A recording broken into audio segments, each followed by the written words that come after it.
সদৌ তিৱা ছাত্ৰ সন্থা আৰু tribal belt and land protection কমিটিৰ যৌথ উদ্যোগত নেলিত দুঘণ্টীয়া অৱস্থান ধৰ্মঘট পশ্চিম কাৰ্বি আংলং জিলাত জলবিদ্যুৎ প্ৰকল্প নিৰ্মাণৰ সিদ্ধান্ত বাতিলকৰণ লগতে তিৱা স্বায়ত্তশাসিত পৰিষদক সংবিধানৰ ষষ্ঠ অনুসূচীভুক্তকৰণৰ দাবীৰে এই ধৰ্মঘট কাৰ্যসূচী তদুপৰি নতুনকৈ অন্তৰ্ভুক্ত 113 গাঁৱৰ অংশ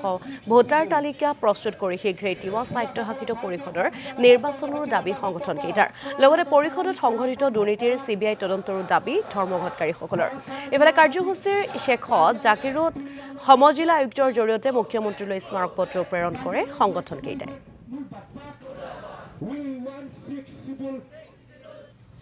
আজি আমি ইয়াতে সদৌ তিৱা ছাত্ৰ সন্থা আজি দুঘণ্টীয়া অৱস্থান ধৰ্মঘট যি প্ৰতিবাদী কাৰ্যসূচী আমি হাতত লৈছোঁ বিশেষকৈ ইয়াৰ মূল উদ্দেশ্য হৈছে পশ্চিম কাৰ্বি আংলঙত যি জলবিদ্যুৎ প্ৰকল্প স্থাপন কৰিবৰ কাৰণে যি কাৰ্বি আংলং স্বায়ত্ত পৰিষদ আৰু যি অসম চৰকাৰে যি প্ৰস্তাৱ হাতত লৈছে এই প্ৰস্তাৱ অসম চৰকাৰক আৰু কাৰ্বি আংলং স্বায়ত্ত পৰিষদক সদৌ তিৱা ছাত্ৰ সন্থাৰ তৰফৰ ফালৰ পৰা আমি তেখেতসকলক বাতিল কৰিবৰ কাৰণে আমি অনুৰোধ কৰিছোঁ কাৰণ যদিহে তাত পশ্চিম কাৰ্বি আংলঙত যি কেইখন গাঁৱত তেখেতসকলে স্থাপন কৰিবৰ কাৰণে ওলাইছে যদিহে তাত জলবিদ্যুৎ প্ৰকল্প স্থাপন কৰে তেতিয়াহ'লে নামনি অংশ বিশেষকৈ মৰিগাঁও জিলাৰ নামনি অংশ বৃহত্তৰ গাঁও আমাৰ ক্ষতিসাধন হোৱাৰ পূৰ্ণ সম্ভাৱনা আছে তিৱাসকলক আৰু ৰাজনৈতিকভাৱে কিমান মাৰিব যদি মাৰিবই মন আছে তেখেতসকলে ডাইৰেক্ট আহি গুলি কৰি মাৰি দিলে আমাক শান্তি পাব তেখেতসকলে আজি আমি ইয়াতে